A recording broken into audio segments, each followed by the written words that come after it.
My name is David, and I was on the force for 28 years. I am now retired, living the good life.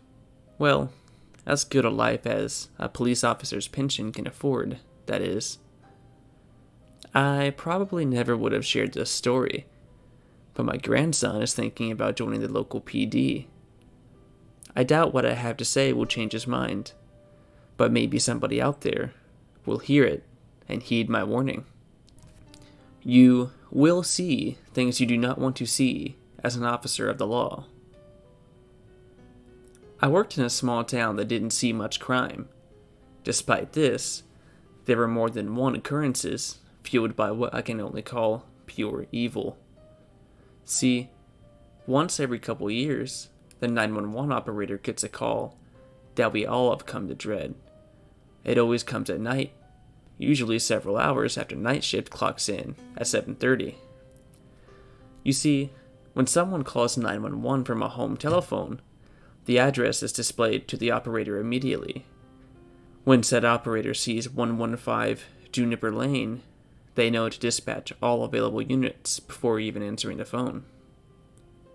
We have considered just sending help and leaving the call unanswered, but that is against our policy, and someone would lose their job if any call is declined.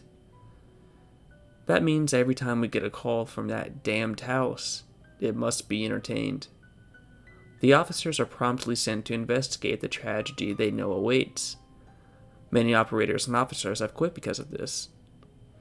I never did, since the first time it happened, I was the lone officer sent to investigate. I have felt a sense of responsibility for what happened there, and I stuck around with hopes of one day getting answers.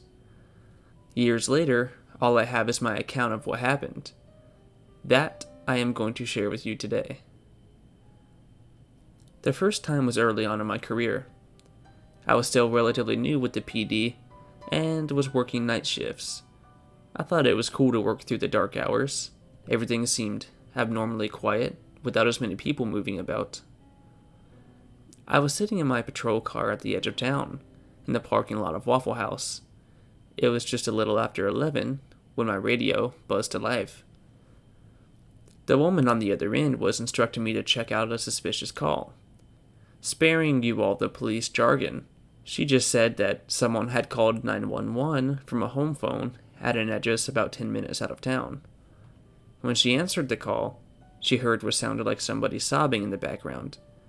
Doing what she was trained to do, she asked if anyone was hurt. From the other end, the sobbing continued. Just before her next question, the operator heard something else. Breathing. As if something was taking a breath before speaking. I say something as opposed to someone because of the quality of the voice that spoke. I did not hear the original call, but I was able to listen to the recording afterwards. What I heard sounded like an imitation of a human's voice. Some chalked it up to interference. Others blamed a voice manipulation device. After my first-hand experience, I know this was not the case. That thing didn't sound human, simply because it isn't human. What it said sticks with me to this day. In a horribly distorted voice, it said, "I like it here. I think I will come back." What followed was a harsh clattering, as if the phone was dropped onto a table or the floor. The phone remained on, despite this. God, how I wish it hadn't. The last thing that could be heard was the sobbing turned to shrieks of terror, as if one were coming face to face with the monsters of their worst nightmares. The shrieking continued briefly, being replaced by a wretched gargling noise. I can only imagine what that was, and I weep for that person. The version of this the dispatcher relayed to me was brief and professional, sparing the details at the time and merely stating there was a possible homicide in progress. I flicked on my lights and peeled out of the wet parking lot, my tires screeching in protest. I followed the GPS out of town, the roads quickly turning from fresh asphalt to beaten down country roads that probably hadn't been repaired in years. As I got closer to my destination, the houses got further and further apart. Despite having my lights on and speeding, it was still nearly 10 minutes before I arrived. This was due to the many curves offered by the back roads. I slowed to a crawl as I approached the long driveway. It was gravel and poorly maintained, with weeds pushing their way through the loose rocks. The yard was terribly overgrown, with vegetation almost waist-high in some areas. The house itself was even being taken over by nature, as vines crept their way up the brick. It would be redundant to call the home abandoned or vacant. I got a bad feeling about this. I had suspected a domestic disturbance of some kind, a fight that turned violent when the man put hands on his partner. Scenes like that can still be gruesome and sad, but at least they are familiar. There is no reason, however, it should be taking place in an abandoned house in the middle of nowhere. If someone needed help here, something was seriously wrong. I called for backup and was told it was already on the way, but it would be 15 minutes before they got there. That wasn't going to work. If an act of violence was being committed here, that person needs help now. I pulled all the way to the front door, even though this meant I had to park in the grass, since the driveway ended to the side of the house by the connected garage. I was just about to get out when I noticed the front door was wide open. My stomach dropped. Had someone been chased out of the house? If so, they would never be found in the miles of woods that surrounded the area. Or worse, what if the victim was still inside and their abuser made a break for it? If that was the case, there was likely a body inside the house. I looked past the open door and into the house. There didn't appear to be a light on. Both the first and second stories stood silent and dark. I jumped out of my cruiser and ran up the steps to the house. Standing in the entryway, I announced my presence. "Police department. If anyone is here, make yourself known." Nothing. I shined my flashlight into the home, illuminated the equally run-down interior. There was a stairway to the left as soon as you walked in. The house sat on a hill, so the front door was technically on the second story, since the house had been built into the hill. Straight ahead and down the short hallway was the living room. There was another hallway to both the left and the right, but I couldn't tell where they led. My feet felt as if they were made of lead. I didn't want to enter the house. Nothing about this felt right. But someone in there needed help, and I was afraid backup was too far out, if it wasn't already too late. I hesitated in the doorway, pushing my fear down until I was collected enough to continue. After a second or two, I made my way into the abandoned house. It seemed to swallow up all the light from my flashlight, save for a thin beam that cut into the darkness. I repeatedly made my presence known, only to get silence in return. I quickly cleared the upper floors of the house. Despite being creepy as hell, there was nothing. That's when it hit me. The call had been made from a home telephone. I had checked the whole upstairs and found no phone, which means the call had come from downstairs. I made my way to the staircase and looked over. I was considering how easy it would be for someone to be waiting to ambush me in the darkness. My radio came to life just at that moment. The sudden chatter shattered the silence that had engulfed the entire house. After nearly jumping out of my skin, I listened attentively to the rest of what was said. I missed the first half of the message, but heard that backup was about 5 minutes out. Perfect, I thought. I need to wait for help before going any further. 5 minutes won't make that much of a difference, right? I thought all of this just a moment too soon. Coming from downstairs, I heard a disgusting gargling noise. I would later learn that this is the same noise that was heard in the call when I listened to the recording. It was so loud, and lasted for about 10 seconds or so, increasing in volume and ferocity, before it ceased all at once. It confused me, as this is not something I had ever heard before, or have heard since. Despite my confusion and fear, I knew someone needed help. I raised my service pistol to be aimed wherever my flashlight pointed and began my descent down the stairs. Once at the bottom, I found myself standing in the middle of a hallway that ran to my right and left. I was deciding which way I should go when my decision was made for me. From my right, I heard something moving about. I made myself known one last time and told whoever was there to come out before I made my way towards the noise. Of course, no response came, so I made my way to the door at the end of the hall. I passed the laundry room on my way, but it was mostly empty. I finally arrived at the door. I prepared myself to open it by taking a few short breaths before swinging the door open like a madman. I entered the room quickly, with 2 or 3 long strides. I realized I had entered the garage, that was mostly empty, save for some shelves with miscellaneous tools. That's when the beam of my flashlight landed in the far corner. There was something there, slumped over kind of. It had a human shape, but there was something wrong. It took me a half second or so to realize. From its head down to its collarbones was stripped of skin. There was only exposed muscle, tendons, and connective tissue, all dripping blood that was starting to coagulate all over the place. It looked nothing like in the movies.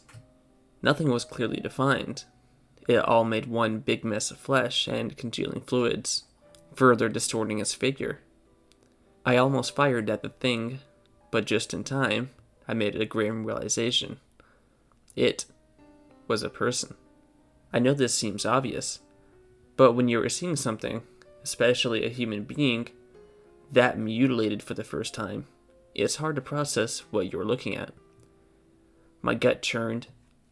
It's a primitive feeling when every hair on your body stands on end, as goosebumps run down your spine. The reality of my situation hit me, that I was alone in a rundown house in the middle of nowhere. In the same room as me was a corpse that had been surgically dissected and dumped in the corner. And to top it off, whoever had done this could be anywhere, hiding just feet away in the shadows. This flashlight was the only source of illumination in the whole house, and it just made me a target for anything watching. I wish I could tell you I was brave, that I secured the scene and looked for who or whatever had done this. That isn't what happened, though. I ran. I ran back the way I'd come, slowed as I had to locate the door I had entered through just moments ago. I ran up the stairs and right out the door into the night. If there had been something waiting for me outside, I would never have known. To my great relief, I saw red and blue lights making their way down the drive. As happy as I was, I didn't stop running. I sprinted to my car that was parked just outside the door and jumped inside. I slammed the door behind me and sat there, head spinning over what had just happened. It almost didn't seem real. Had I really just found a body? And was it really just sitting in a pool of blood, skin flayed from its flesh? My brain ran 1,000,000 miles an hour, but got nowhere. I didn't even notice the other officers as they raced to my vehicle to see if I was all right.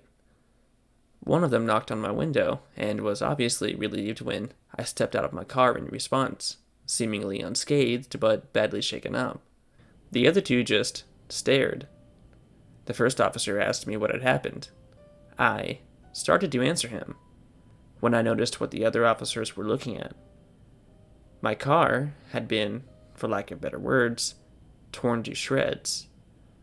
The tires were slashed, missing large chunks of rubber, and the doors had long gashes running down the side. They almost looked like claw marks. I was frozen in place for a moment, unable to process what I was looking at for the second time in just minutes.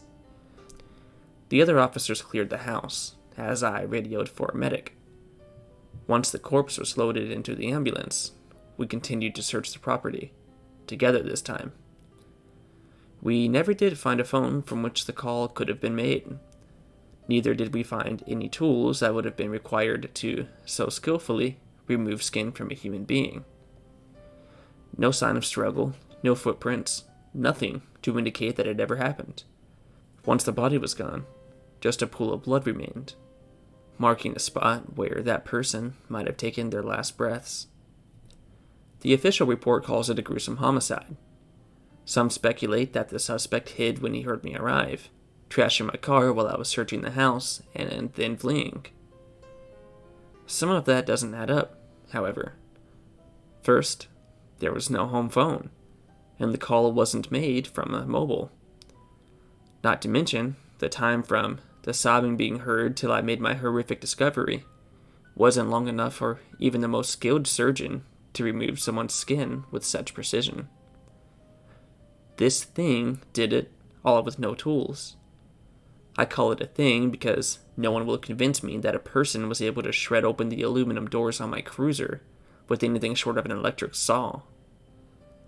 I hate to think about what that person saw and what they went through in their final moments.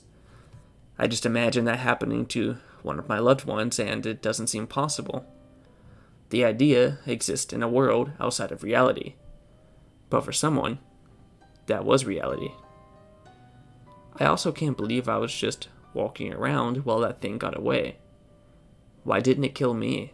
Had it been too occupied with my car to notice? All of these questions have remained unanswered throughout the years.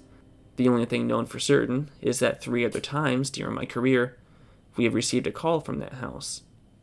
Always from a home phone that doesn't exist. We now know what to expect when we receive that call. We send all available units, armed with heavy rifles and SWAT gear.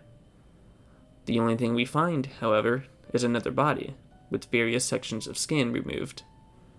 I sometimes wonder what it is doing with all the skin it collects. I have a few theories, but if you haven't already called me crazy, you definitely would if you heard them. The only thing I know for certain is that there are evil things in this world. Usually we can avoid the dark places where they hide, but if you become a police officer, you might find yourself walking right into the darkness.